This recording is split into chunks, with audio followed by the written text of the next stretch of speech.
पंडित द्वारा सुनिश्चित किए गए दिन के अनुसार कनक अपने ससुराल आ गई। कजरी दौड़कर मालकिन के स्वागत की अगुवाई में जुट गई और वह अपनी मालकिन को देखकर बहुत खुश हो रही थी और सुंदर थाली में फूलों से सजी आरती से कनक की आरती उतारने लगी। बार बार कजरी कनक से यही कहे जा रही थी, अब मालकिन आप कभी न जाना, आपके बिना ये घर अच्छा नहीं लगता। कनक अपने प्रति कजरी के लगाव और प्यार को देखकर बहुत खुश हुए जा रही थी और ये कहकर उसे खुश कर दिया कि अब मैं नहीं जाऊंगी और तू ठीक है। इस पर कजरी बोली, जी मालकिन बिल्कुल ठीक हूँ। और कजरी कनक की गोद में सर रखकर बैठ जाती है। इतने में और नौकरों की आवाज आती है, चल कजरी काम बहुत है, मालकिन को आराम करने दो थोड़ा।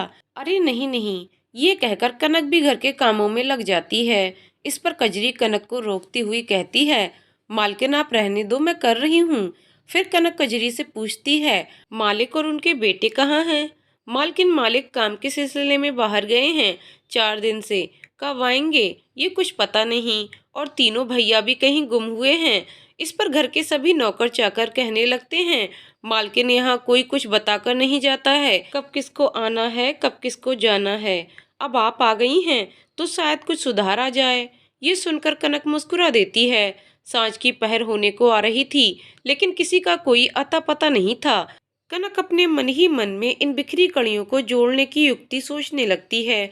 थोड़ी ही देर में देवराज, राजन, उदय, ये तीनों ही लड़के आ जाते हैं। इनको देखकर कनक खुश हो जाती है और वह तीनों, नई माँ प्रणाम, ये कहकर चरण स्पर्श करते हैं। इस पर कनक सबको बड़े स्नेह से देखती हुई कहती है, बड़ी देर से आए तुम लोग, कहाँ गए थे? इस पर उन तीनों ने कोई जवाब नहीं दिया और अपने कमरे की ओर बढ़ चले। कनक भी उनके पीछे पीछे हो चली और कहती हुई, अरे चलो पहले खाना खा लो, देखो आज कजरी और मैंने मिलकर क्या क्या बनाया है।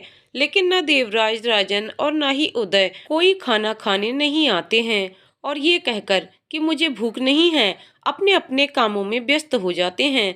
इस पर कनक बहुत दुखी होती है। इतने में कजरी भोजन से भरी थाली कनक के सामने लाकर कहती है, लीजिए मालकिन, आप खाना खा लीजिए। लेकिन कनक कहती है, रुक जा, अभी जाती हूँ, उन लोगों को लेकर आती हूँ। इस पर कजरी कहती है, अभी आप नई नई हैं, इसलिए आपको बहुत तखर रहा है, थोड़े दिनों में आपको भी आदत हो जाएगी। यहाँ पर सब ऐसे ही हैं, कई कई दिनों तक घर नहीं आते। हम लोग कुछ पूछते हैं तो डांट फटकार खाकर रह जाते हैं, इसलिए हिम्मत भी नहीं होती पूछने की। ये सब सुनकर कनक अपने मन में यही सोचने लगती है कि कैसे इस घर में खुशियां बसें, इसी उधेड़-बुन में लग जाती है। अब वह बारी बारी तीनों बेटों के पास जाती है। सबसे पहले बड़े बेटे देवराज के पास जाकर और बड़े स्नेह से देखती हुई सिर सहलाकर कहती है, अरे देवराज, तुम तो बड़े बेटे हो और समझदार भी हो, तुम्हारी समझदारी से तुम्हें दोनों छोटे भाइयों के भविष्य को देखना है, अपनी अच्छी सलाह से उन्हें नया मार्गदर्शन देते रहना है। ये सुनकर देवराज कहता है, जी नहीं माँ, लेकिन ज्यादा मुझे ना समझाएं, मुझे आपकी सलाह की कोई जरूरत नहीं है। इस पर कनक जरा भी विचलित नहीं होती और मुस्कुराकर बड़े प्यार से उसकी बातों का उत्तर देते हुए कहती है, मुझे पता है तुम्हें मेरी सलाह की कोई जरूरत नहीं, लेकिन अपने भाइयों के लिए तुम्हें प्रेरणा स्रोत बने रहना है। तुम्हें देखेंगे वह वैसा ही अनुसरण करेंगे। ये कहकर उसे समझाती है। अब वह मझले बेटे के पास जाती है और बड़े प्यार से राजन को बुलाती है। अरे राजन, क्या कर रहे हो? अपनी नई माँ को अपने बारे में नहीं बताओगे? अरे वाह, ये सुंदर चित्रकारी किसने की है? पास में रखे कागज को उठाकर कहती है, जिसमें बहुत सुंदर कृष्ण का चित्र बना हुआ है। लेकिन तुरंत उस कागज को कनक के हाथ से लेते हुए राजन कहता है, जी ये मैंने बनाया है, लाइए नहीं तो खराब हो जाएगा। ये कहकर राजन उस चित्र को अपनी एक किताब के अंदर रख देता है। अच्छा अच्छा, मुझे पता नहीं था बेटे, लेकिन तुम चित्रकारी बहुत अच्छी करते हो, तुम्हारे हाथों में तो जादू है। राजन ये सुनकर थोड़ा खुश हो जाता है और मुस्कुराहट उसके चेहरे पर तैर जाती है, मानो उसकी पहली बार किसी ने प्रशंसा की हो। लेकिन वह कनक के प्रति कोई अपनापन का भाव नहीं दिखाता। कनक उसकी ओर देखते हुए कहती है, तुम ऐसे ही लगन और मेहनत से चित्रकारी करते रहो, एक दिन तुम बहुत अच्छे सफल चित्रकार बनोगे। ये कहकर कनक तीसरे सबसे छोटे बेटे विजय के पास जाती है, जहाँ वह कुछ ढूंढने में व्यस्त था। कनक को देखते ही मुंह फेर कर दूसरी ओर कुछ लिखने में जुट जाता है। उसे देखकर कनक पूछती है, क्या बात है विजय बेटे, क्या लिख रहे हो और क्या ढूंढ रहे थे? कुछ गुम गया है क्या? ये सुनकर विजय कहता है, कुछ नहीं। अपने पूछे सवाल का इतना रूखा सा जवाब पाकर कनक फिर भी बड़े प्यार से उसकी ओर देखकर कहती है, क्या खो गया है बताओ, मैं भी ढूंढने में मदद करती हूँ। हो सकता है तुम्हारी खोई हुई चीज तुम्हें ना मिले और मुझे मिल जाए। लेकिन विजय कुछ नहीं बोलता। इतने में धीरे आहिस्ता से कनक राजन से पूछती है, तेरे पिताजी कब गए हैं और कब आएंगे? इस पर राजन कहता है, मुझे नहीं पता, पिताजी कभी बताकर नहीं जाते, काम के सिलसिले में वह कभी कभी महीनों बाहर ही रहते हैं। ये सुनकर कनक समझ जाती है, इन बच्चों पर माँ पिता का प्यार का साया नहीं है। माँ पहले ही बस चुकी, पिता ना के बराबर, और ये लोग आपस में भी एक दूसरे से बात नहीं करते, कोई प्यार का भाव नहीं है। और वह इसी सोच में बैठ जाती है और भविष्य को सुधारने की युक्ति सोचने लगती है। आज पूरे 15 दिन हो गए, लेकिन इन बच्चों के पिता व कनक के अपने पति का कोई अता पता नहीं था। कनक इस बात को लेकर बहुत चिंतित थी। मन में बुरे बुरे ख्याल आ रहे थे, लेकिन वह ईश्वर से प्रार्थना किए जा रही थी, हे ईश्वर, इन बच्चों के पिता जहाँ भी हों सुरक्षित हों और सकुशल घर वापस आ जाएं। सांझ की पहर हो आई थी। कनक संध्या पूजन व तुलसी के दिए जलाने की तैयारी कर रही थी। इतने में उसने देखा कि उसके भैया द्वार पर खड़े हैं। ये देखकर कनक आश्चर्यचकित व हैरान भी हो रही थी। मन में यही उसके विचार चलने लगा, अभी तो मैं मायके से आई हूँ, इतनी जल्दी भैया क्यों आए हैं? वह उन्हें दौड़कर भीतर लाती है और खैरियत पूछने लगती है। इस पर कनक के भैया जवाब देते हैं, कनक तेरी भाभी की तबीयत बहुत खराब है, बहुत तगड़े ज्वर से तप रही है। तू तो जानती है मैं अकेला घर देखूं या बाहर देखूं, कुछ दिन के लिए तू क्या चल पाएगी अपनी भाभी की तबीयत की देखरेख के लिए? इस पर कनक तुरंत तैयार हो जाती है और कहती है, क्यों नहीं भैया, मैं जरूर चलूंगी। इतने में कजरी प्लेट में मीठा पानी लेकर आती है और कनक के भैया को देती हुई कहती है, लीजिए भैया, पहले पानी पी लीजिए। और कनक से कहती है, जाइए मालकिन, आप तैयारी कीजिए जाने की। कनक अपने सभी बेटों से जाकर कहती है, मैं तुम सबको ये बताने आई हूँ कि मैं मायके जा रही हूँ। मेरी भाभी की तबीयत ठीक नहीं है, लेकिन जल्दी ही वापस आ जाऊंगी। इस बीच अगर तुम्हारे पिताजी आए तो उन्हें बता देना और तुम लोग अपना ध्यान रखना। तीनों बेटे जी माँ जी, ये कहकर वह कनक को द्वार तक विदा करने आते हैं और कजरी की आंखों में आंसू भर जाते हैं। इस पर कनक उसे गले लगाती हुई कहती है, क्यों रो रही है पगली, मैं जल्दी ही आ जाऊंगी, तेरे मालिक आए तो उन्हें बता देना। जी मालकिन, अपने आंखों के आंसुओं को पोंछती हुई कजरी कहती है और कनक अपने भैया के साथ मायके आ जाती है। आते ही वह देखती है कि भाभी खाट पर बेसुध पड़ी हैं। वह उसके हाथ व बदन को छूकर देखती है तो वह बुखार से तप रही थीं। कनक दौड़कर ठंडे पानी की पट्टियां भाभी के माथे पर रखने लगती है और अपने भैया से कहती है, भैया जाकर डॉक्टर को बुला लाइए, वह देखकर ठीक से दवाई दे देंगे जिससे भाभी जल्दी अच्छी हो जाएंगी। इस पर कनक के भैया कहते हैं, ठीक है, और वह डॉक्टर को लेने चले जाते हैं। इतने में ठकुराइन दादी दरवाजे से आवाज आती है, क्यूरी कनक, तुझे आते देखा तो तुझे देखने चली आई, वरना मैं ऐसे थोड़ी ना आती हूँ। ये कहते हुई पास में रखी कुर्सी पर बैठ जाती हैं। और तू कनक कैसी है और तेरी भाभी क्यों सो रही है खाट पर? हाँ दादी, मैं ठीक हूँ दादी, भाभी की तबीयत ठीक नहीं है, बुखार है, तो भैया मुझे ससुराल लेने गए थे तो वही चली आई। कनक की भाभी को ठकुराइन दादी देखते हुए कहती हैं, क्यूरी तुझे क्या हुआ है? ये कहती हुई मुंह बनाती हैं, हाथ को छूकर कहती हैं, दवाई ली कि नहीं? इस पर कनक कहती है, अभी भैया डॉक्टर को बुलाने गए हैं, वह आएंगे, देखकर दवा देंगे। ये सुनकर ठकुराइन दादी कहती हैं, तू ना हो तो इन लोगों की बुद्धि ना काम करे। अरे जरा सा मुझे ही खबर कर देते, मैं ही आकर कम से कम हाल चाल तो ले लेती और अब तक तो दवा खाकर ठीक भी हो जाती। तू तो अब अपने घर की हुई, तू अपना ससुराल संभालेगी या मायका संभालेगी? और कनक की भाभी को देखती हुई कहती हैं, क्या करें, ये भी काम तो किया नहीं कभी, सब कुछ तू ही करती थी, अब एकदम से काम की जिम्मेदारी आई तो आ गया बुखार, लगी तपने ज्वर में। इस पर कनक मुस्कुरा देती है, दादी बैठ, मैं तेरे लिए चाय लाती हूँ। ये कहती हुई रसोई घर में चली जाती है। ये सुनते ही ठकुराइन दादी बोली, नहीं नहीं, चाय रहने दे, अब जा रही हूँ, तू अपनी भाभी का ख्याल रख। थोड़ी ही देर में कनक के भैया डॉक्टर को लेकर आ जाते हैं और कनक की भाभी को देखकर बुखार की सभी दवाइयां देते हैं और समय समय पर दवाई लेने को कहते हैं। जाते जाते डॉक्टर से कनक पूछती है, डॉक्टर साहब कोई घबराने की बात तो नहीं है? इस पर डॉक्टर कहते हैं, नहीं नहीं, कोई घबराने की बात नहीं है, बस इनको समय से दवाइयाँ खिलाइए, खाने पीने का ध्यान रखें, जल्दी ही स्वस्थ हो जाएंगी। अब कनक अपनी भाभी की सेवा में जुट गई, समय से खाना पानी और दवाई देने लगी, जिससे जल्दी ही कनक की भाभी के स्वास्थ्य में सुधार होने लगा। घर का सारा काम खत्म कर कनक पानी भरने के लिए कुएं पर जाती है, जहां वह चंदन को देखकर अंदर ही अंदर बहुत खुश हो जाती है।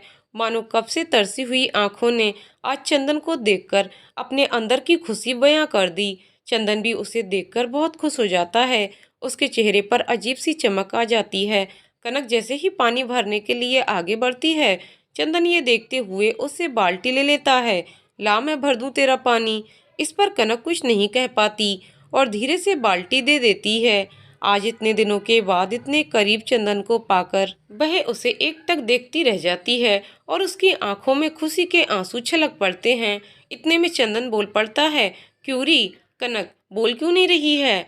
अपने आंसुओं को छुपाती हुई कनक मुस्कुरा देती है, क्या बोलूं, बता तू कैसा है?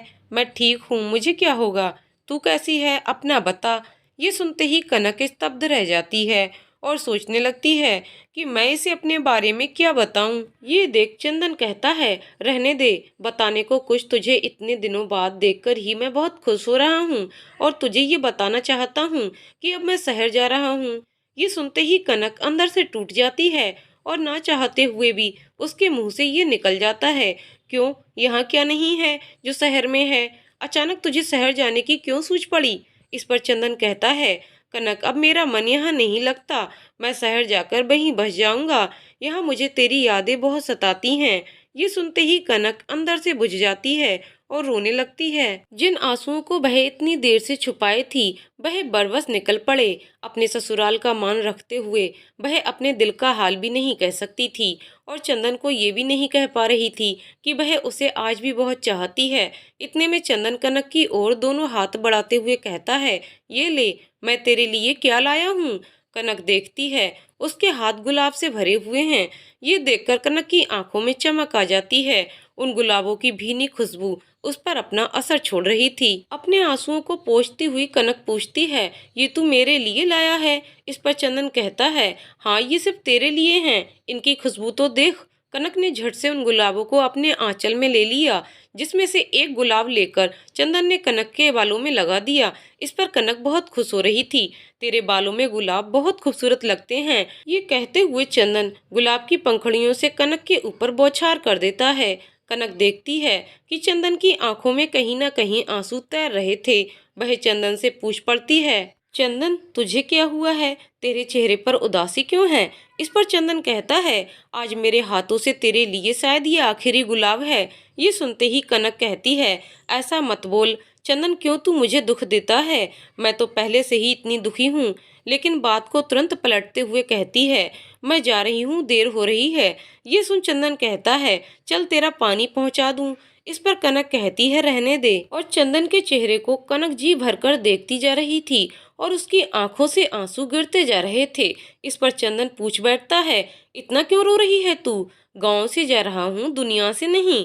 इस पर कनक चंदन के होठों पर हाथ रखते हुए कहती है, चुप हो जा, तू ऐसा कभी नहीं बोलेगा, खा मेरी कसम, आज के बाद तू ऐसी बात नहीं बोलेगा। ये सुन चंदन कहता है, अच्छा अच्छा ठीक है, नहीं बोलूंगा। अच्छा एक बात बता, तू खुश तो है ना अपने ससुराल में? इस पर कनक कुछ नहीं बोलती है। अच्छा नहीं बताना चाहती है तो मत बता। कनक पानी की बाल्टी को उठाते हुए कहती है, अच्छा चंदन, मैं जा रही हूँ, बहुत देर हो चुकी है, भाभी रास्ता देखती होंगी। ये कहती हुई कनक घर की ओर चल देती है और चंदन उसे एकटक देखता रहता है। मन में यही सोचता है, जाने से पहले उसकी कनक से मुलाकात तो हो गई। और उसकी आखिरी छवि आंखों में बसाते हुए बहुत खुश हो जाता है। कनक के आते ही उसकी भाभी कहती हैं, बड़ी देर हो गई तुझे पानी लाने में। इस पर कनक कुछ ना बोलती हुई रसोई में चली जाती है। कनक रह रह कर ना चाहते हुए भी चंदन की यादों में बसने लगी। और हो भी क्यों ना, समय ने भी करवट लेकर एक बार फिर से चंदन को कनक के सामने खड़ा कर दिया। चंदन के दिए गए गुलाबों की भीनी भीनी खुशबू कनक पर उसके प्यार का रंग चढ़ाई जा रही थी। कनक इस खुशबू में रंगी जा रही थी। न जाने कितने बीते हुए मुरझाए पल आज फिर से खुली खुली हवा में सांस ले रहे थे, और कनक उन हसीन पलों में सिमटती चली जा रही थी, मानो अब वह कुछ याद रखना भी नहीं चाह रही थी। अचानक उसके कानों में चंदन के कहे शब्द गूंज गए, जिसमें उसने शहर जाने की बात कही थी। अचानक कनक की आंखों से आंसू भर गए। सारी खुशी एक पल में जाने कहाँ गुम हो गई, और मन ही मन ये सोचने लगी, काश चंदन कभी गांव छोड़कर शहर न जाए। अचानक उसके मन में फिर से ये विचार कौंधने लगा, वह ये क्यों सोच रही है? अब तो वह किसी की ब्याहता है। चंदन को वह क्यों रोकना चाह रही थी? कहीं ना कहीं वह ये स्वीकार किए जा रही थी कि अपने दिल से वह चंदन को नहीं निकाल पाई है, और वह हमेशा उसी की यादों में जीना चाहती है। कनक रसोई घर में खाना चढ़ा दे, अनायास उसके कानों में भाभी की ये आवाज गूंज गई, और कनक चंदन की यादों से निकलकर रसोई घर की ओर चल पड़ती है। थोड़ी ही देर में भोजन से भरी थाली कनक भाभी के सामने ये रखती हुई कहती है, भाभी खाना खा लो, फिर दवाई खानी है। हाँ हाँ खाती हूँ। तू और कितने दिन यहाँ रहेगी मेरे कारण? अब तो मैं थोड़ा बहुत घर का कामकाज कर लूंगी, मेरी हालत में भी सुधार हो रहा है। अब तेरे भैया से कल ही कहती हूँ कि अब तुझे ससुराल छोड़ा है, वहां भी उन लोगों को दिक्कत होती होगी। ये सुनते ही कनक कहती है, अरे भाभी पहले तू ठीक से अच्छी तो हो जा, फिर मैं चली जाऊंगी। कजरी वहां सब संभालती है। वह तो ठीक है, लेकिन तेरा भी रहना वहां जरूरी है, जमाई राजा को दिक्कत होती होगी। ये सुनते ही कनक अंदर ही अंदर सोचने लगती है कि अब वह भाभी को क्या जवाब दे। इतने दिन हो गए, उनका कुछ अता पता ही नहीं है। ठीक है, जैसी तेरी मर्जी, ये कहती हुई कनक दूसरे कामों में लग जाती है। अब सब छोड़ दे, अपने ससुराल जाने की तैयारी कर ले, कल ही तुझे भिजवा दूंगी। दूसरे दिन की पहले ही पहर कनक के भैया कनक को लेकर ससुराल की ओर चल पड़ते हैं। ससुराल पहुंचते ही कजरी दौड़कर कनक का स्वागत करती है और स्नेहवश गले से लिपट जाती है। अच्छा हुआ मालकिन आप आ गईं, लेकिन आपने बहुत दिन लगा दिए। आपके बिना यहाँ अच्छा नहीं लगता एक पल भी। बैठिए, मैं पानी लाती हूँ। ये कहती हुई कजरी दौड़कर मेवा मिष्ठान और पानी से कनक और उसके भैया का स्वागत करती है। थोड़ी ही देर में कनक के भैया कनक से कहते हैं, अच्छा कनक अब मैं घर चलता हूँ, तेरी भाभी अकेली होगी। ठीक है। ये कहती हुई कनक अपने भैया को द्वार तक छोड़ने आती है। पलटकर कनक कजरी से पूछती है, कहाँ हैं तीनों मेरे बेटे? इस पर कजरी बताती है, तीनों भैया 2 दिन से घर नहीं आए हैं, और मालिक वह भी अभी नहीं आए हैं। कजरी जवाब देती हुई रसोई घर की ओर चल देती है। अब कनक सोच में पड़ जाती है, ये सब कहाँ गए हैं? ये सोचते सोचते शाम हो जाती है। इतने में देखती है कि तीनों लड़के घर में प्रवेश करते हैं। ये देखती हुई कनक दौड़कर सबसे पूछती है, तुम लोग कहाँ गए थे? लेकिन किसी ने कोई जवाब ना दिया, और तीनों अपने अपने कमरों की ओर चल पड़े। ये व्यवहार देखकर कनक दुखी हो गई। थोड़ी ही देर में उसने देखा कि उसके पति ये कहते हुए घर में आते हैं, कजरी पानी ला। कनक ये देखते ही पानी और मीठा लेकर पति को देने लगती है। ये देखते ही उसका पति कहता है, मैंने कजरी से मांगा है, तुमसे नहीं। ये सुनते ही कनक कहती है, आप इतने दिन से कहाँ थे? कोई खबर नहीं। आखिर बच्चों को भी तो अपने पिता की चिंता होती है। ये सुनते ही कनक का पति गुस्से से लाल हो जाता है और कहता है, अपनी हद में रहे, मुझसे ज्यादा सवाल जवाब ना किया कर। मेरे ऊपर कोई तू मालकिन है जो मैं तुझे हर बात बताऊंगा? तेरे भैया भाभी ने पैसों के लालच में शादी कर दी है। बस तू मेरे लिए एक नौकरानी है, पत्नी का दर्जा मैं कभी नहीं दूंगा तुझे। ये सुनते ही कनक फूट फूट कर रोने लगती है। तेरा इंतजाम कोने वाले कमरे में कर दिया है, वहीं रहा कर तू। कजरी ला, खाना ला, बहुत तेज भूख लगी है। जी मालिक, लाई। और कजरी खाने की थाली लेकर कनक के पति के सामने रख देती है। कनक चुपचाप खड़ी ये सब देखती रह जाती है, और उसकी आंखों से आंसू गिरने लगते हैं। अब तू खड़ी क्यों है? मेरे निगाह के सामने से हट जा। ये सुनते ही कनक कोने वाले कमरे में चली जाती है और जी भर रोती है। थोड़ी ही देर में कजरी खाने की थाली लेकर कनक के पास आती है और बड़े प्यार से कनक के आंसू पोंछते हुए कहती है, मालकिन रो मत, खाना खा लीजिए। इन लोगों को आपकी कदर एक ना एक दिन जरूर होगी। ये सुनते ही कनक कजरी को गले से लगाकर खूब रोती है, और कनक कजरी से पूछती है, तेरा मेरा क्या रिश्ता है? बोल, कौन है तू मेरी, जो तुम मुझे इतना चाहती है? और लोग मेरे अपने हैं जिनसे मेरा ब्याह हुआ है, वह लोग मुझे अपना बिल्कुल नहीं मानते। ये सुनते ही कजरी भी रोने लगती है। मालकिन, आप बहुत अच्छी हो। आप जब से आई हो इस घर का माहौल बदल गया है। धीरे धीरे मालिक भी बदल जाएंगे, आप चिंता ना करें। ये कहकर कजरी कनक को सांत्वना देती है। कनक अब यही सोचती है कि किस तरह से इन सबको मैं बदलूं और सही राह पर सब चलने लग जाएं। ला कजरी, वह कुर्ता ले आ जरा, जिस पर सुनहरी कढ़ाई है। आज जाना है शादी में।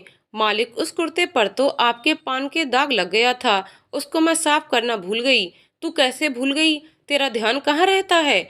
इतने में कनक उस कुर्ते को लाकर अपने पति को देती हुई कहती है, इस पर जो पान का दाग लगा था वह मैंने साफ कर दिया है और उसको धुलवाकर इस्त्री भी करवा दी है। उसके पति को भी वह कुर्ता बिल्कुल नया जैसा दिख रहा था। ये देखते ही उसका पति कहता है, रख दे रख दे, क्या हाथ में ही पकड़ाएगी? कनक कुर्ता रखकर चली जाती है और जरा देर में अपने पति के जूते लाकर भी रख देती है। इतने अच्छे से किए गए कार्य को अनदेखा करता हुआ उसका पति तैयार होकर ये कहकर चला जाता है, मैं 2-3 दिन के बाद आऊंगा। ये सुनकर कनक उदास हो जाती है, लेकिन मन में कहीं ना कहीं उसको ये खुशी रहती है कि इस समय से उसने अपने पति को यथा आवश्यक चीजें देकर थोड़ा सा ही खुश कर लिया होगा। इस आशा के साथ वह अपने जीवन पथ पर नई उम्मीदों के साथ चल पड़ती है। भले ही उसके दामन में अभी तक खुशियों का एक पल भी न नसीब हुआ था, चाहे पति के ओर से ही हो, चाहे सौतेले बच्चों की ओर से हो, लेकिन कनक ने अभी हार नहीं मानी थी और वक्त अपना रंग जरूर दिखाता है। इस विश्वास पर वह जिंदगी के हर इम्तिहान को पार किए जा रही थी। लेकिन शाम होती ही उसका पति घर लौट आया और काफी नशे में धुत था। ये देखते ही कनक घबरा गई, क्योंकि उसका पति एक कदम भी ठीक से नहीं रख पा रहा था। कनक ने दौड़कर अपने पति को संभालते हुए खाट पर लिटाया, उसके पैरों से जूते उतारे, लेकिन उसके पति को कोई सुध-बुध न थी और कजरी से कहकर भोजन की थाली मंगवाकर उसी खाट के पास बैठी रही कि जब उसके पति को होश आएगा और वह खाना खा लेंगे तब अपने कमरे में चली जाएगी। इतने में कजरी बोली, मालकिन आप खाना खा लीजिए, मालिक को होश नहीं आएगा, वह रात भर ऐसे ही शराब के नशे में धुत पड़े रहेंगे। सुबह होते ही कनक स्नान के बाद ईश्वर की आराधना में लग गई और पूजा पाठ खत्म करके आरती लेकर अपने पति को देने गई। ये देखते ही उसका पति आग बबूला हो गया। ये कहकर आरती की थाल को फेंक दिया, जा अपने ईश्वर को खुश कर, मुझे कुछ मत कर, मैं तुझे कुछ नहीं समझता। आरती की थाल को उठाती हुई कनक कहती है, मुझे कुछ न समझिए आप, लेकिन ईश्वर को तो समझिए, जिसने आपको इतना अनमोल जीवन दिया है। ईश्वर की कृपा से आपके घर में धन वैभव लक्ष्मी का वास है। आपके 3 पुत्र हैं, उनका तो ख्याल करिए। तू मुझे ज्ञान देने आई है? मेरी नजरों से दूर हो जा। मैं ज्ञान देने नहीं आई हूँ, मैं आपको वास्तविकता का आभास कराने आई हूँ। मैं कौन हूँ आपको ज्ञान देने वाली? आप तो ऐसे ही बहुत समझदार हैं। कम से कम इन लड़कों का भविष्य तो देखिए। यदि आप इस तरह शराब के नशे में डूबे रहेंगे तो कैसे काम चलेगा? बच्चे भी अपनी मनमानी करेंगे, उन्हें जो करना होगा कर लेंगे।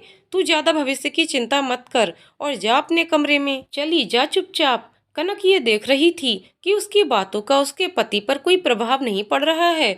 दूर से कजरी भी ये सब देख रही थी। थोड़ी ही देर में कनक अपने कमरे में चली जाती है, लेकिन अपने मन में ये प्रतिज्ञा करती है कि वह इन लड़कों का भविष्य बर्बाद नहीं होने देगी, चाहे कुछ भी हो जाए।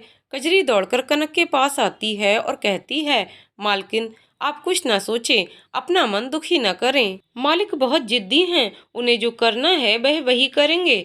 इतने में कनक रोने लगती है और ये कहती है, मुझे इन बच्चों की बहुत चिंता है। ये सुनकर कजरी कहती है, मैं समझ रही हूँ मालकिन, आपकी हर बात मैं भली भांति समझती हूँ, लेकिन ये लोग यदि आपकी बातों को समझें तो ही तो बात बनेगी। आपने इतना कहा, लेकिन मालिक आपकी किसी बात पर कोई ध्यान नहीं देते, उल्टा आपको ही भला बुरा कहकर आपकी बेइज्जती कर देते हैं। मालकिन मुझे ये सब अच्छा नहीं लगता। आप इतनी संस्कारित औरत हैं, इन बातों को बार बार मत कुरेदिए। जैसी ईश्वर की मर्जी होगी वैसा ही होगा। ये सुनकर कनक चुपचाप रोती रहती है। इतने में अचानक बहुत तेज आवाज आती है गिरने की और कजरी, ये शब्द कनक के कमरे तक गूंज जाते हैं। कजरी और कनक दोनों निकलकर आते हैं तो देखते हैं कि मालिक अचानक बेहोश होकर जमीन पर गिर पड़े हैं और उनके मुंह से खून निकल रहा है। ये देखते ही कनक घबरा जाती है और दौड़कर उनको उठाती है और कजरी से कहती है कि जा ऊपर बेटों से कह दे डॉक्टर को बुला लाएं और बता दे उनके पिताजी गिर पड़े हैं। कजरी दौड़कर जाकर उन लड़कों को ये बात बताती है कि जाइए डॉक्टर को बुला लाइए, आपके पिताजी जमीन पर गिर गए हैं और उनके मुंह से खून निकल रहा है। ये सुनकर लड़के आते हैं, उनमें से बड़ा वाला बेटा जाता है डॉक्टर को बुलाने। इतने में कनक जल्दी से कपड़े से अपने पति के मुंह से निकलते वह खून को पोंछती है और रोती रहती है, मालिक उठिए, ये कहकर बार बार अपने पति को हिलाती रहती है। थोड़ी देर में डॉक्टर आते हैं और पूरा निरीक्षण करने के बाद बताते हैं कि ज्यादा शराब पीने से इनके आंतरिक अंग खराब हो गए हैं और इन्हें अब देखभाल की बहुत आवश्यकता है। ये बहुत कमजोर हो गए हैं। कुछ दवाइयाँ देते हुए कहते हैं कि समय समय पर इन्हें ये दवाइयाँ दीजिए, जिंदगी के ज्यादा दिन अब इनके पास नहीं है, आप इनकी सेवा कीजिए। ये सुनकर कनक घबरा जाती है और सोचने लगती है, मेरे भाग्य में और क्या क्या लिखा है। कनक आप ईश्वर की प्रार्थना और अपने पति की सेवा में जुट जाती है, क्योंकि अब उसके पति को दवा और दुआ यही काम कर सकती है। अब वह अपनी जिंदगी पूरी तरह से भूल गई, केवल अपने पति की ही सेवा में जुट गई। समय से उनको खाना देना, समय से उनको दवा देना, ये करते करते आज पूरे 3 महीने हो गए, लेकिन उसके पति के स्वास्थ्य में कोई सुधार न हुआ। अब स्वास्थ्य और गिरता जा रहा था, जबान भी लड़खड़ाने लगी थी, लेकिन कनक की सेवा में कोई कमी नहीं थी। एक दिन अचानक उसके पति ने कनक को अपने पास बुलाया और कहा, कनक तू जरा देर मेरे पास बैठ, मैं आज तुझसे एक बात कहता हूँ, तू ध्यान से सुन। ये सुनकर कनक आश्चर्य में पड़ जाती है कि आज तक तो कभी इतने प्यार से तो उनके पति ने बात भी नहीं की, आज अचानक क्या हो गया। ठीक से मुंह से शब्द भी नहीं निकल रहे थे। लड़खड़ाते हुए शब्दों में वह कनक से कहता है, कनक मुझे पता है मैं अब ज्यादा दिन नहीं जीऊंगा और मेरे नालायक लड़के भी इस काबिल नहीं हैं कि तुम मेरे बाद तुझे माँ होने का मान देंगे, और मैं भी तेरा गुनहगार हूँ। मैंने भी तुझे कभी अपनी पत्नी का दर्जा नहीं दिया। तू बहुत सुशील सभ्य औरत है, तूने मेरी इतने दिनों तक बहुत सेवा की है, तू इस घर के लिए लक्ष्मी साबित हुई है। सच पूछो तो मैं तुम्हारे लायक भी नहीं। तुम्हारे भैया भाभी ने पैसों के लालच में मुझ अधेड़ शराबी व्यक्ति से तुम्हारी शादी कर दी, लेकिन कनक तुम्हारी अभी पूरी जिंदगी तुम्हारे सामने है। आज मैं तुमसे एक वचन लेना चाहता हूँ, बोल मेरे वचन को पूरा करेगी। ये सुनकर कनक परेशानी में पड़ जाती है और गहन सोच विचार में डूबने तैरने लगती है कि आज उसका पति कौन सा वचन उससे लेना चाहता है, अब कौन सी अग्नि परीक्षा से उसे गुजरना है। कनक फिर से रोज की तरह अपने पति के पैरों की मालिश करती है, समय पर खाना, समय पर दवा देकर अपने पति की सेवा में जुटी रहती है। ये सब देखकर आज कनक के पति का मन अंदर से पश्चाताप में रो पड़ता है। जिस औरत को उसने कभी पत्नी का दर्जा नहीं दिया, उसके बच्चों ने उसे माँ की दृष्टि से नहीं देखा, हर मौके अवसर पर नजरअंदाज करके एक किनारे झिड़क दिया, आज वही उसकी इतनी सेवा में तल्लीन है। आज उसका मन उसके साथ बेईमानी करने का नहीं हो रहा था और उसको कहीं ना कहीं इन सब चीजों से मुक्त करना चाहता था, हमेशा हमेशा के लिए, क्योंकि अब उसे अपनी सांसों का भी भरोसा नहीं था। न जाने कब अनजाने में जीवन की खिंचती डोर टूट न जाए और सब कुछ खत्म हो जाए। उससे पहले वह कनक के जीवन में एक सुनहरी आशाओं का दीप जला देना चाहता था, जिसे उस स्वर्णिम प्रकाशित से कनक का जीवन चमक उठे। आज उसे किसी की परवाह नहीं थी, न ही किसी दुनिया समाज का डर था। अपने निश्चित बुलंद इरादों से कनक के जीवन को बहुत सुखमय कर देना चाहता था। अपनी आंखें बंद होने से पहले उसने कनक को आवाज दी, कनक तू जरा मेरे पास आ। कनक आती है और पलंग के पास जमीन पर बैठ जाती है। वह इशारे से कहता है, नहीं मेरे पास आकर बैठ, क्योंकि मैं जो कहूँगा तुझे बहुत ध्यान से सुनना है। कनक मेरे जाने के बाद तू विधवा का जीवन नहीं जिएगी, तू फिर से अपना ब्याह कर लेगी, क्योंकि तेरे सामने पूरी उम्र पड़ी है। मुझे पता है इस घर में तेरी कोई कदर नहीं है, जब मैंने ही नहीं की तो मुझे अब किसी से उम्मीद भी नहीं है। तू कल ही अपने भैया भाभी को बुला, मैं ये बात उनसे कह दूंगा। ये क्या कह रहे हैं आप, ये नहीं हो सकता। मुझे अगर सुहाग का सुख लिखा है तो एक जगह से ही मिल जाएगा, वरना कभी नहीं मिल सकता। मुझ अभागन तकदीर में कोई भी रोशनी नहीं भर सकता। इसकी आप व्यर्थ चिंता ना करें। नहीं नहीं, तू कल ही अपने भैया को बुलाने का संदेशा भिजवा, मैं उनसे कह दूंगा, तभी मेरी आत्मा को शांति मिलेगी। कनक दोराहे पर खड़ी हो जाती है और सोच भी नहीं पा रही है कि अब वह क्या करे। उसके जीवन में अब कौन सा नया मोड़ आने वाला है। अपने भाग्य की नियति पर सैकड़ों प्रश्न करने लगती है। पहले से ही उसने इतना कुछ झेला था, अब ये कौन सी नई परीक्षा आ खड़ी हुई। अपने पति के बार बार आग्रह पर वह मजबूर हो गई और उसने भैया को बुलाने का संदेशा भिजवा दिया। शाम के पहर होते होते उसके भैया आ गए। वह भी कुछ समझ नहीं पा रहे थे कि अचानक ऐसा क्या हुआ जो बुलावा भेजा। उनके आते ही कनक के पति की आंखों में रोशनी सी चमक गई और पास आकर बैठने का इशारा कर दिया। देर न करते हुए अपने मन के सारे उद्वार खोल दिए। इस पर कनक के भैया अवाक से रह गए। वह समझ ही नहीं पा रहे थे कि ये क्या हो रहा है। वह इस बात को हाँ की स्वीकृति भी नहीं दे पा रहे थे। लेकिन कनक के पति ने कनक के भैया का हाथ पकड़कर मंजूरी मांगी और अपनी सौगंध दे दी। इस पर कनक के भैया मंजूरी देते हुए बोले, बिल्कुल जैसा आप चाहते हैं वैसा ही होगा। मैं कनक का दूसरा ब्याह कर दूंगा। ये सुनकर कनक बोली, भैया आप ये क्या कह रहे हैं? ये नहीं हो सकता। अब मैं कदापि दूसरा ब्याह नहीं करूंगी। मैं जहाँ जाऊंगी मुझे यही मिलेगा, इसलिए अब मुझे इन सब में नहीं पड़ना। ये सुनते ही कनक के पति की आंखों में कुछ गुस्सा सा दिखा और वह बोल पड़े, नहीं कनक, तुझे विधवा का जीवन मैं नहीं जीने दूंगा। मेरे जाने के बाद जैसा मैंने कहा है वैसा ही करना। ये सुनकर कनक टूट टूट कर रोने लगती है और आसमान में ऊपर देखकर जाने क्या क्या सवाल जवाब करने लगती है। आखिर 23 दिन के बाद उसके पति का देहांत हो जाता है और कनक के जीवन में सुहाग की चमक विधवा की सफेदी में बदल जाता है। कजरी को अपनी मालकिन के ऊपर सफेद साड़ी बिल्कुल नहीं अच्छी लगती और वह कनक को देखकर अंदर ही अंदर रोया करती है। एक दिन कजरी ने हिम्मत जुटाकर कनक के आगे अपनी बात रख दी। मालकिन एक बात कहूँ? बोल। मालकिन आपके ऊपर ये सफेद साड़ी बिल्कुल अच्छी नहीं लगती। आप तो मुझे सजी संवरी रंगीन साड़ी चुनरी में ही अच्छी लगती हो। मालिक जैसा कह गए थे आप उन्हीं की बातों को मान लीजिए, इससे उनकी आत्मा को भी शांति मिलेगी। वैसे भी मालिक के तीनों बेटे आपको माँ जैसे नहीं मानते। आप यहाँ कब तक ऐसे ही अपना जीवन काटोगी? ये मेरी छोटी मुंह बड़ी बात है मालकिन। इस पर कनक कहती है, नहीं कजरी, अब मुझसे ये सब नहीं होगा। जो होना था हो चुका। इस पर कजरी चुप हो जाती है। अच्छा मालकिन, जैसी आपकी इच्छा। कनक कजरी से पूछती है, तेरे मामा के यहाँ शादी है, तू कब जाएगी? मालकिन, जाना कल ही जाना है। अच्छा तो सब तैयारी कर ली तूने? जो जरूरत हो बता दे, मैं कर दूंगी। और इस तरह दूसरे दिन कजरी अपने मामा के यहाँ शादी में चली जाती है। अचानक कनक की तबीयत बहुत ज्यादा खराब हो जाती है। उसकी देखभाल के लिए कोई नहीं होता। उसके तीनों बेटे जाने कब से घर से बाहर गए हुए हैं, अभी तक लौटकर नहीं आए। इस पर कनक अपने भैया को संदेश भिजवाती है और उसके भैया उसे लेने आ जाते हैं। कनक की यह हालत देखकर उसके भैया कहते हैं, कनक तू चल मायके, वहीं पर रहे, यहाँ पर तेरा कोई नहीं है। इस तरह तो तू यहाँ मर जाएगी अकेले। ये सुनते ही कनक मजबूर हो जाती है और अपने भैया के साथ मायके के लिए चल पड़ती है, क्योंकि यहाँ पर उसे कोई कहने सुनने वाला भी नहीं है। अगर कुछ है तो केवल खाली दीवारें। वह इन दीवारों से कब तक अकेले बातें करती। समय ने ऐसी करवट ली कि कनक को सुहागन से विधवा बना दिया। अब कनक केवल ईश्वर के नाम के साथ ही सारा जीवन गुजार देना चाहती थी, लेकिन उसके पति ने भी उससे कुछ कहकर छोड़ा था। तब तक कनक के दिमाग में उसके पति की बातें भी चलती रहती। वह समझ नहीं पा रही है कि ये जीवन का कैसा खेल है। मायके में कदम रखते ही भाभी की तीखी बहू ने कनक का स्वागत किया और मुंह फेरकर अपने काम में लग गई।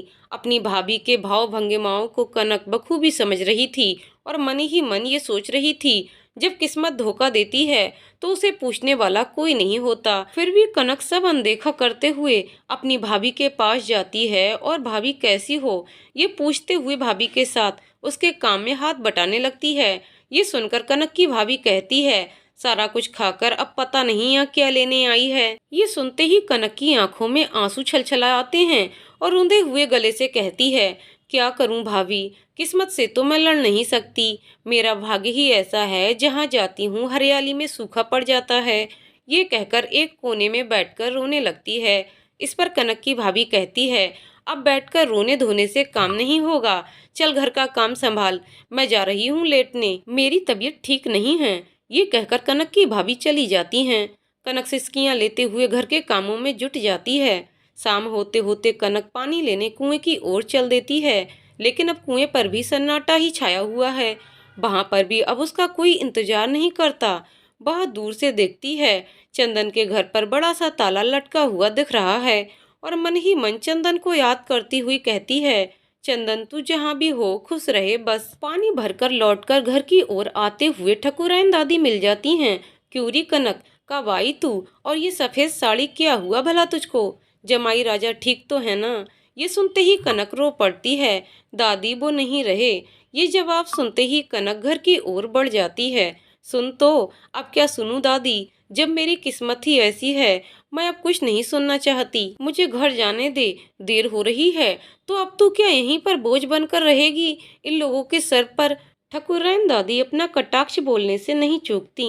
कनक अनसुना करते हुए घर की ओर तेजी से चल देती है। चल अभी घर पर आती हूँ। ये कहते ही ठाकुरायन दादी अपने घर की ओर चल देती हैं। कनक ईश्वर से मन ही मन प्रार्थना करने लगती है। बता भगवान, किस बात की सजा मुझे दे रहा है? मुझे तू उठा ले। मैं दुनिया समाज की तीखी बातें कटाक्ष नहीं सह पाऊंगी। मेरे भाग्य में तो तूने कोई सुख दिया नहीं। अब जो बची कुछ ही जिंदगी है वो अब लोगों की बातें सुनने में बीतेंगी। इतने में ठकुराइन दादी आ धमकती हैं। क्योरी कनक की भाभी, क्या हुआ? क्या अब कनक यहीं रहेगी? इसके पति का देहांत हो चुका है क्या? इस पर कनक की भाभी कहती हैं, हाँ जमाई राजा चल बसे और अपनी मुसीबत हमारे सिर पर छोड़ गए। मरते मरते कह गए, इसका दूसरा ब्याह कर देना, ये विधवा जीवन नहीं जिएगी। अपनी इच्छा हम लोगों के सिर पर धर कर चले गए। अब बताओ दादी, इतनी मुश्किल से हम लोगों ने एक बार ब्याह किया, अब इस अभागन के भाग्य में तो कोई सुख है ही नहीं। फिर चली आई हम लोगों की छाती पर मूंग डलने। तो तूने 4 गुने उम्र से बढ़कर बूढ़े आदमी से शादी भी तो की थी इसकी, वह भी शराबी। आधी उम्र तो इसकी इस नशे की लत में ही खत्म हो गई थी।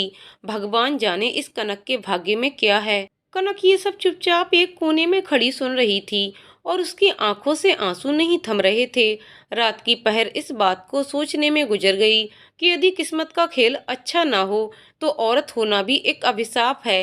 दुनिया समाज उसे कहने से नहीं छोड़ती। सुबह तड़के होते ही कनक नहाकर सफेद साड़ी में शिवजी के मंदिर की ओर चल पड़ती है। अब उसकी यही रोज की दिनचर्या हो गई। पहले मंदिर में जाकर शिवजी की पूजा अर्चना, फिर घर का सारा काम। इसी में ही कनक का दिन गुजरने लगा। उधर कजरी जब अपने मामा के यहाँ से शादी विवाह का कार्यक्रम पूरा हो जाने पर लौटती है तो वह कनक अपनी मालकिन को घर पर ना पाकर स्तब्ध रह जाती है और वह अपनी मालकिन से मिलने को बेबस होने लगती है। आखिरकार वह कनक के मायके आ पहुंचती है अपनी मालकिन से मिलने। कनक कजरी को देखकर बहुत खुश होती है और दौड़कर उसको अपने गले लगा लेती है और ये पूछती है, तू कैसे यहाँ तक पहुंची? ये सुनते ही कजरी की आंखों से खुशी के आंसू आ जाते हैं और ये कहते हुए हंस पड़ती है, मालकिन ढूंढने से तो भगवान भी मिल जाते हैं, आप तो फिर भी इंसान हो, बस लगन सच्ची होनी चाहिए। मालकिन आपके बिना वह घर बिल्कुल अच्छा नहीं लगता और अब मेरा मन भी वहाँ नहीं लगता। मालकिन एक बात कहूँ, मुझे अपने पास ही रख लो। मैं आपकी सेवा करने में ही अपना जीवन बिता देना चाहती हूँ। बस मुझे अपने पास रख लो। अब मुझे उस घर में वहाँ नहीं जाना। ये सुनते ही कनक अंदर ही अंदर बहुत खुश हो जाती है और उसकी आंखों में भी खुशी के आंसू आते हैं और कनक कजरी को जोर से अपने गले लगा लेती है और ये कहती है, तू तो मेरे दिल में बसी है रे। आ कजरी बैठ, मैं तुझे कुछ खाने को लाती हूँ। ये सब देखकर कनक की भाभी अंदर ही अंदर जल उठती हैं और ताना देती हुई काम में लग जाती हैं। खुद तो आई आई बारात भी लाई। ये सुनकर कनक कहती है, भाभी आप परेशान ना हो, अब तो आपको कुछ भी घर का काम नहीं करना पड़ेगा और मैं कजरी दोनों मिलकर कर लेंगे। ये केवल 2 वक्त का खाना और तन पर कपड़ा, इससे ज्यादा कुछ नहीं लेगी। इसकी जिम्मेदारी मैं उठाऊंगी। इस पर कनक की भाभी मुंह बनाकर चली जाती हैं। अब कजरी हमेशा कनक के साथ काम में जुटी रहती और यही कोशिश करती रहती कि उसकी मालकिन को कुछ भी ना करना पड़े, इसलिए वह आगे आगे जुटकर सभी काम को कनक के आने से पहले ही खत्म कर देती। ये सब देखकर कनक के दिल में कजरी के प्रति उसका प्यार और बढ़ जाता और कनक कजरी से यही कहती, अब तू थोड़ा आराम कर ले, ये तो घर के काम हैं, कभी खत्म नहीं होंगे। शाम होते होते कजरी अपनी मालकिन का बिस्तर खूब ठीक से लगा देती। सुबह होते ही कनक मंदिर की ओर चल पड़ती। पीछे पीछे कजरी भी चल देती। पूजा का सारा सामान कजरी के हाथ में रहता। कनक आगे आगे चलती, कजरी पीछे पीछे और लौटकर घर का सारा काम कजरी आगे आगे करती रहती। कनक की भाभी ये सब देखकर अंदर ही अंदर जल भुन जाती, लेकिन सारी बातें दिल में समेटे रहती, मुंह से न बोलती, लेकिन मौके की फिराक पाते ही ज्वालामुखी की तरह फट पड़ती। कनक को देखते ही उसकी भाभी बोल पड़ी, भाग्य की ही मारी थी, वरना ठाट तो राजसी हैं। भाग्य में कोई सुख नहीं, बाकी नौकरानी लिए फिरती है, फिर कुछ भी बोलने से न चूकती, जाने कितना भला बुरा कह डालती और तरह तरह के ताने देने का कोई मौका नहीं छोड़ती। इस पर कनक बोली, भाभी, भाग्य से कौन लड़ सकता है? मैं मानती हूँ मेरे भाग्य में कोई सुख नहीं, लेकिन मैं क्या करूँ? इस जन्म में तो मैंने किसी का बुरा नहीं किया, मैं पिछले जन्मों के कर्मों को भुगत रही हूँ। रही बात कजरी की, तो ये मेरा ही क्या, पूरे घर का काम संभालती है, आपका भी तो सारा काम कर देती है। कजरी दिल की बुरी नहीं है, इसका मुझसे लगाव हो गया तो यहाँ तक चली आई। विश्वास मानो भाभी, ये कभी किसी का बुरा नहीं करेगी। चल चल ठीक है, जानती हूँ, अब ज्यादा गुणगान ना कर। कजरी घर का सारा काम करके अपनी मालकिन का सिर दबाने लगती और बड़े प्यार से धीरे धीरे मालिश करती है। मालिश करती करती ही बोल पड़ती है, मालकिन आप ज्यादा मत सोचा करिए, आप हंसती हुई अच्छी लगती हैं। आपकी भाभी कुछ भी कहें, एक कान से सुनिए, दूसरे कान से निकाल दीजिए। ये सुनकर कनक कहती है, कुछ नहीं सोचती कजरी, मैं अपने भाग्य को लेकर हमेशा परेशान रहती हूँ, जाने मुझे क्या क्या अभी देखना है। शुभ शुभ बोलिए मालकिन, आपने इतने दुख देखे हैं, समय करवट लेता है मालकिन, कभी ना कभी तो आपकी जिंदगी में सुख चैन के बह पल भी आएंगे, जिन पर आगे बढ़ते हुए आप कभी अपनी पिछली जिंदगी को याद नहीं करेंगी। तू कौन है कजरी, किस जन्म का पुण्य है तू मेरे, मेरे अपने कभी अपने ना हुए, तू पराई होकर कितनी मेरी अपनी है। हर वक्त तू मेरे बारे में ही सोचा करती है। क्या करूं मालकिन, मुझे आप जैसा अभी तक कोई नहीं मिला। एक बात कहूं मालकिन, बोल, मुझे अपने पास पूरी जिंदगी भर के लिए रख लीजिए, मैं अब कहीं नहीं जाना चाहती। क्यों तुझे शादी नहीं करनी? शादी ब्याह का सुख मालकिन बड़े भाग्य से मिलता है और मुझे शादी करने का कोई शौक नहीं है। की तो थी आपने शादी, कौन सा सुख मिला आपको? मालिक ने कभी आपको अपनी पत्नी नहीं माना, आप देवी स्वरूप हो, ये उनको अपने आखिरी पलों में पता चला। काश वह पहले आपको समझ पाते। छोड़ कजरी, बीती बातों को मत याद कर, सबकी किस्मत एक जैसी नहीं होती, हो सकता है तुझे बहुत सुख मिले। नहीं मालकिन, मुझे शादी नहीं करनी, मुझे तो केवल आपके पास रहना है बस। मेरा इस दुनिया में कोई नहीं, माँ बाप भी नहीं है, बस केवल एक मामा है, वह भी ना के बराबर। आप ही मेरी सब कुछ हो मालकिन। अच्छा ठीक है, जैसी तेरी मर्जी। कजरी, जब तक मेरी जिंदगी है तब तक तू मेरे पास रहेगी, ये मेरा वचन है। कनक के मुंह से ये बात सुनकर कजरी बहुत खुश हो गई। ऐसा लग रहा था जाने इसको क्या मिल गया। भगवान की बनाई इस दुनिया में जाने क्या क्या आश्चर्य देखने को मिल जाते हैं, कहाँ कहाँ के रिश्ते अपने हो जाते हैं, और जो अपने रिश्ते खून के होते हैं वह अपनापन दिखाने में शर्म सी महसूस होती है। इसीलिए तो कहते हैं हमारा किसी न किसी से पिछले जन्मों का जरूर कोई प्रगाढ़ रिश्ता होता है, जिसको हम जानते भी नहीं। ये हमसे कभी कभी कितने आत्मीयता के साथ जुड़ जाते हैं और आखिरी पल तक हमारे साथ होने का अपना वचन निभा जाते हैं। ऐसा ही कुछ कजरी का कनक के साथ हुआ। जल्दी सुबह ही तड़के कनक स्नान ध्यान करके मंदिर की ओर निकलने लगी। पीछे पीछे कजरी भी पूजा का सारा सामान लेकर चल पड़ी। जरा दूर पहुंची थी कि ठकुराइन दादी का सामना हो गया। ठकुराइन दादी झट से पूछ पड़ी, कारी कनक, मंदिर जा रही है? इतने में धीरे से कजरी बुदबुदा पड़ी। टोक दिया। कनक कजरी को धीरे से इशारा करती है, कुछ बोलना मत। इतने में ठकुराइन दादी धीरे धीरे पास आ जाती हैं। और ये तेरे पीछे कौन है, कहाँ से आई है? ठकुराइन दादी को मानो गांव में कोई भी घटना घटे तो उसको पूरी खबर चाहिए होती है। बिना खबर लिए ठकुराइन दादी रह नहीं सकती। आज सवालों की झड़ी कनक के सामने उसने लगा दी। अरे बता, मैं ऐसे थोड़े ना आती हूँ। इतने में धीरे से कजरी बोल पड़ी, तो कैसे आती हो? पहुंची तो हर जगह रहती हो।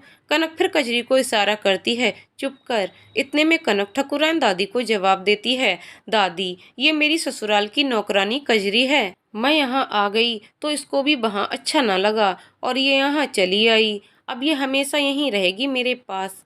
अच्छा, ये नक्शा है तुम्हारा, साथ साथ नौकरानी लेकर चलती हो, भाग्य दमड़ी की नहीं, शौक रजवाड़ों के। इतने में कजरी से रहा ना गया, मेरी मालकिन के कोई शौक नहीं है दादी, मैं तो अपनी मर्जी से इनके पास आई हूँ। इतने में ठकुराइन दादी कहती हैं, अच्छा अच्छा कनक, तेरी भाभी घर पर तो होगी ना? अभी तेरे घर आऊंगी। हाँ दादी, अभी मैं भी मंदिर से होकर घर आती हूँ। ठीक है जा। इतना कहकर ठकुराइन दादी अपने घर की ओर चल देती हैं। कजरी कनक से पूछ पड़ती है, मालकिन ये ठकुराइन दादी सबके पीछे क्यों पड़ी रहती हैं? लेना एक न देना दो, सबकी पोल पट्टी में घुसी रहती हैं। इस पर कनक हंस देती है। ठकुराइन दादी को सबका हाल जाने बिना चैन नहीं रहता। कनक ये कहकर मंदिर की ओर तेजी से बढ़ चलती है। पीछे पीछे कजरी के भी कदमों में तेजी आ जाती है। आखिरकार मंदिर आ गया, लेकिन मंदिर में बहुत भीड़ होने से कनक को शिवजी पर जल चढ़ाने और पूजा अर्चना करने काफी देर हो जाती है।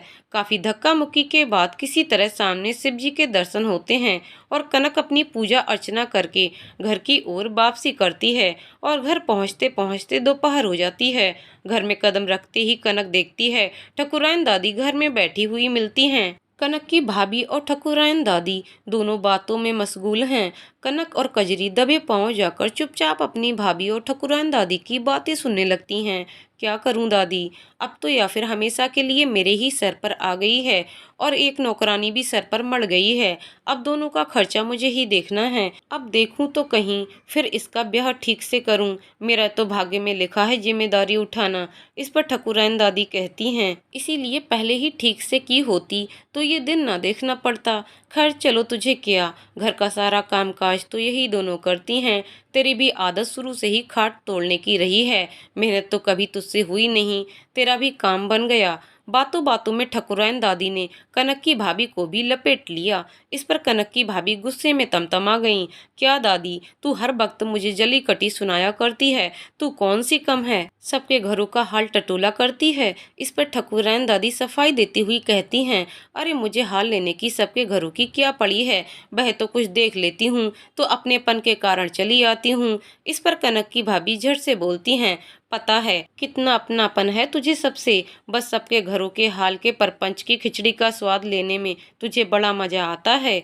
बस बस कनक की भाभी ज्यादा मत बोल, मैं तो अपने स्वभाव से सब कहीं जाती हूँ, वरना मैं ऐसे थोड़ी ना आती हूँ। बस कर दादी बस कर, मेरा तो सिर दुखने लगता है। पता नहीं इतनी देर हो गई, ये दोनों भी नहीं आई, घर का सारा काम पड़ा है। इतने में ठकुराइन दादी उठती हुई कहती हैं, अच्छा तो मैं चलती हूँ, दूसरे पहर आऊंगी। इस पर कनक की भाभी कुछ नहीं बोलते हुए और गुस्से से देखती हुई हाथ जोड़ती धीरे से कहती हैं, अब मत आना। इस पर ठकुराइन दादी तपाक से पूछती हैं, कुछ कहा तूने? इस पर कनक की भाभी कहती है, नहीं तो, और ठकुराइन दादी अपने घर की ओर चल देती हैं। इतने में कजरी और कनक दोनों रसोई घर में चली जाती हैं। इस पर कनक की भाभी कनक और कजरी को देखती हुई पूछती हैं, आज तुम दोनों बड़ी देर से लौटी, सारा घर का काम पड़ा है, अभी खाना भी नहीं बना। इस पर कजरी जवाब देती हुई कहती है, आज मंदिर में बहुत भीड़ थी और रास्ते में ठकुराइन दादी मिल गई थी तो आधा घंटा यही पूछताछ में चाट गईं।